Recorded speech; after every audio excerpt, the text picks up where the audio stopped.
back to the CNN podcast. Today we are reacting for the very first time to Jimmy Carr. And this is a collection of his most riskiest jokes. And this is volume 1. So we had to check him out. We never heard of him. Actually, we heard of him, but we never reacted to him. So I couldn't wait to check him out. Nick, have you ever checked out his? I've seen some of Jimmy Carr's stuff. Yeah. Okay, you have. Okay. Yeah. I haven't. He has a little bit, but we never checked out the Riskiest Jokes volume 1. So we had to check it out.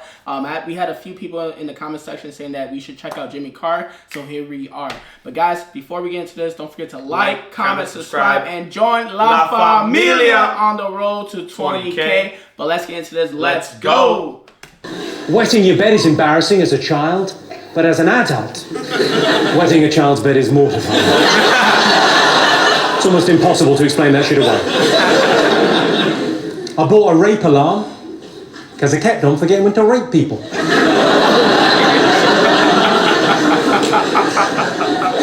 They're bloody marvellous. When I was a kid, I was scared of the dentist. He was a paedophile.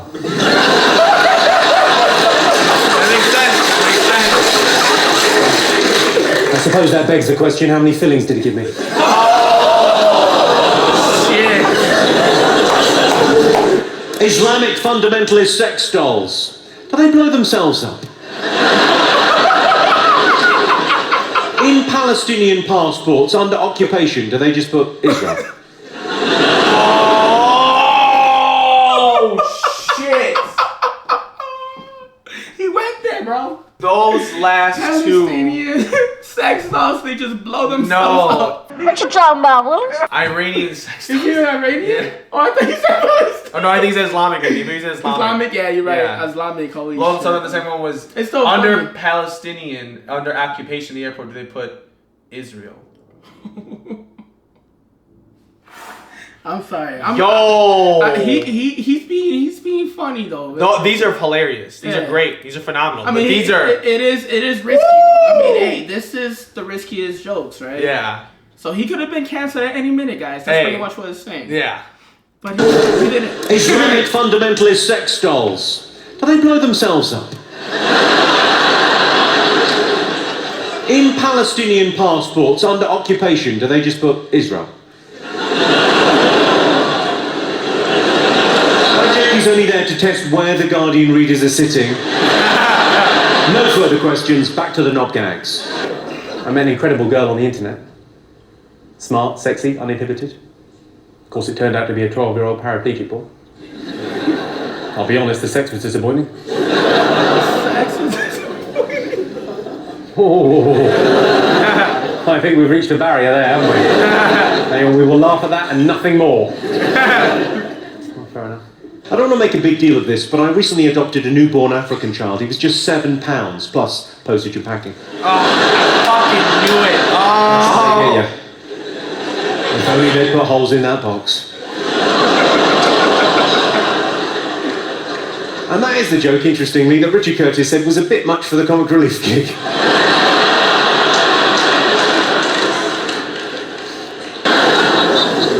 When I was younger, I couldn't talk to women because I was hiding in their wardrobes masturbating. Would have totally given it away. You didn't see that coming, did you? Oh, I've written a rom-com. I wanted to tell you about this. I've written a romantic comedy. It's about a guy and a girl. Classic. Yeah.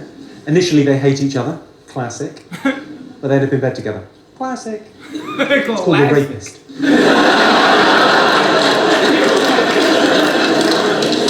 Did you see the story about Gary Glitter? There was a GCSE music question about Gary Glitter. How bad's that? How bad's that? A GCSE music question about a Gary Glitter song. Because if there's one artist you don't want associated with the phrase, shh, turn over, you've got an hour. I think if I knew who that was, it would be a lot funnier. I'll be laughing. He's funny though. I should probably leave Glitter alone. He just wants to settle down and have kids. I said to my girlfriend, I said, you want to experiment with a role-play rape fantasy? She said, no! I said, that's the spirit. That's the spirit.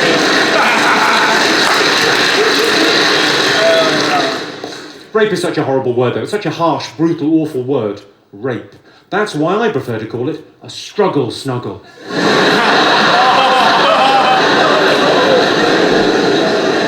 Wow. Hey, bro. Oh, struggle snuggle. Wow. Don't ever call it that. Yeah, no. Don't ever call it that. Next time that Brock kid, that one swimmer Brock kid needs to go back to court, that's what we can call it. I didn't rape her, it was a struggle snuggle. It was a struggle snuggle, I promise you. It was a struggle snuggle. Jesus Christ. Yo, man. Rape is such a horrible word, though. It's such a harsh, brutal, awful word. Rape. That's why I prefer to call it a struggle snuggle.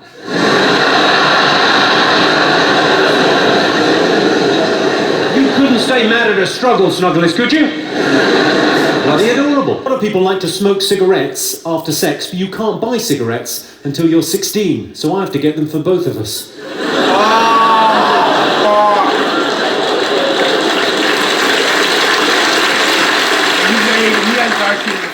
think it's wrong I'm buying a 15-year-old girl cigarettes? You think it's wrong I'm fucking her?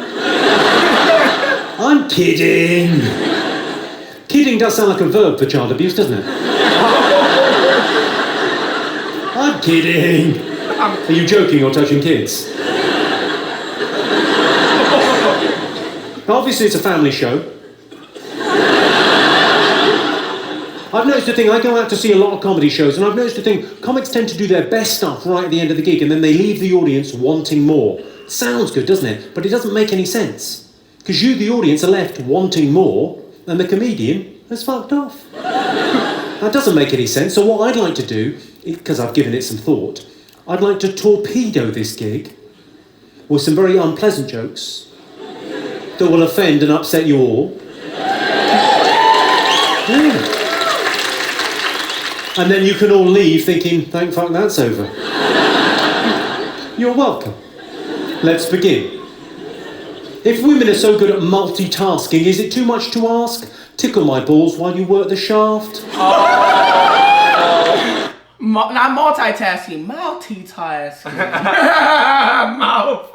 While you tickle my balls and the shaft. Oh my God. Oh man, he's crazy. He's insane, yeah. The shaft. Half a joke, half public service announcement. I often get asked, are you ever going to get married? I don't think I ever will get married. I mean, you can't get married at 16 without parental consent. And that's not going to happen. They still think she's dead.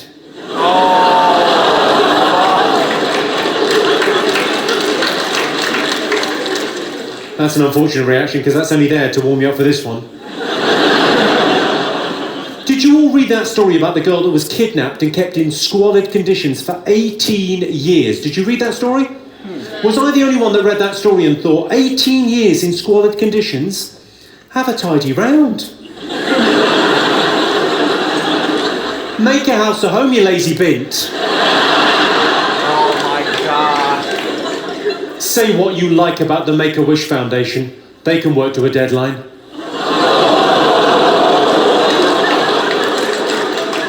It's only words, nothing bad's happened.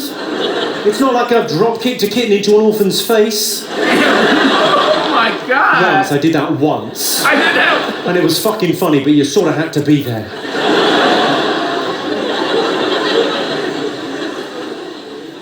I think I've sorted out the credit crunch. I thought you'd be pleased. No, I genuinely, I think I've sorted out the credit crunch. You know what the problem is with the credit crunch, as I in layman's terms, okay? The trade, the turnover, the cycle of business isn't happening in the way it was because businesses and banks and countries have gone bust and no one trusts each other. So how are we going to repair this? How are we going to get things started again, get that virtuous circle up and running? I'll tell you what we do. We build a World Trade Center.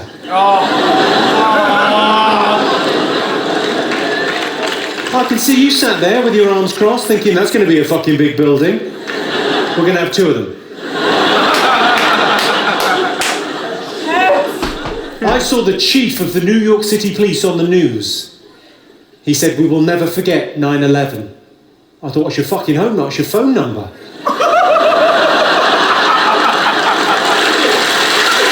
saw the chief. He's like, 911. What's his phone number? Because people are calling him for help. 911. And that's good British humor because that's just good British humor. Yeah. That's just good British humor. Yeah, that's crazy, man. Holy shit. Thought what's your fucking home, not your phone number.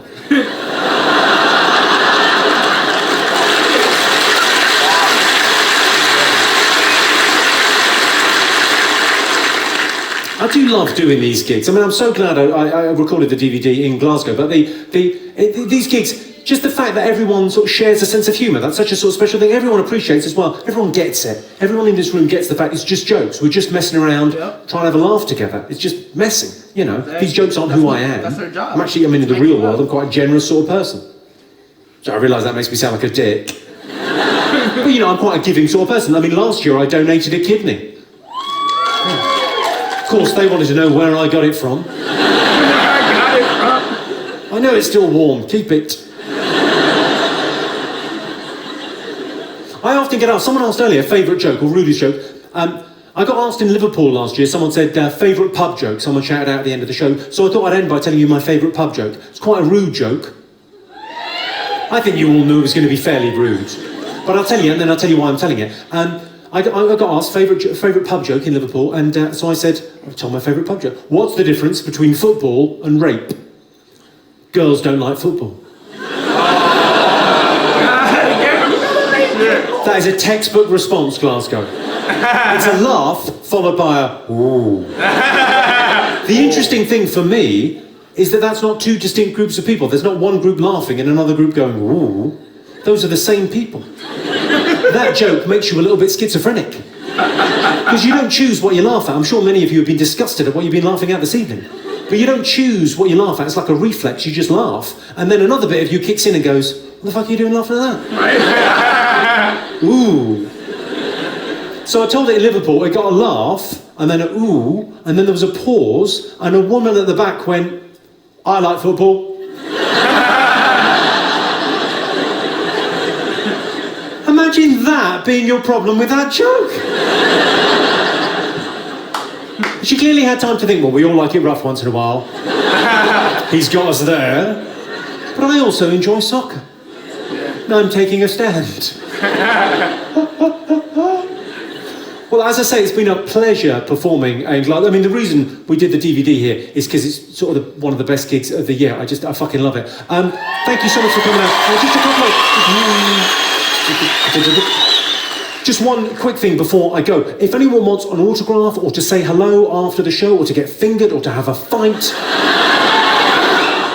whatever you would like, I'll be down there in that corner. I'm more than happy to wait as long as it takes. Thank you so much for coming out to see me, and I'll see you all again next year. Thank you very much indeed. Cheers. Good night. Thank you. Is that it?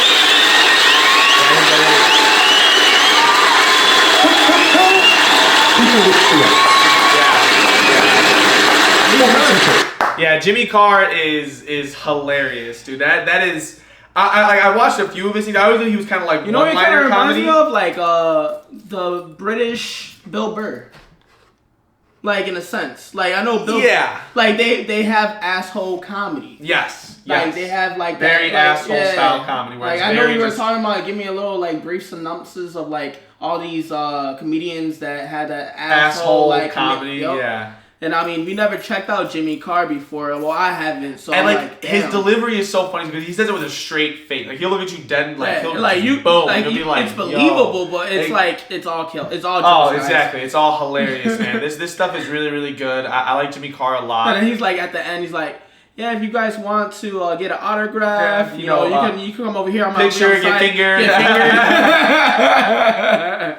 Like damn, he's just that kind of a comedian. You know, he has that kind of humor where it's just dark and it's meant to be gritty and it's meant to be funny. And he's like, I'll probably offend a lot of you. And if you were offended, I mean, hey, again, it's just jokes, guys. Yep. But we hope you enjoyed it. If you did, don't forget to like, comment, subscribe, and join La Familia on the road to 20K. Also, guys, we have a Patreon if you want to come and join Club CNN. The link is in the description below. And then we also have an Instagram. That's right, at cnn.podcast, CANDN.podcast. to go follow us there, guys. But and as well, we always have merch for sale, guys, as well at optimismbrand.com, guys. We have a whole collection called the CNN collection. Make sure you guys check it out. At least look at it. You know, let us know what you guys think of it. You guys can comment to, you guys can send it to us on the Instagram. You guys can DM us. Let us know what you think. How about this? Just comment on this YouTube video and let us know what you think about the merch, or even if you want to do it privately and tell us on the DMs, from Instagram. Tell us it sucks in person. No, all right, guys. Until next time, we'll be seeing you. Peace.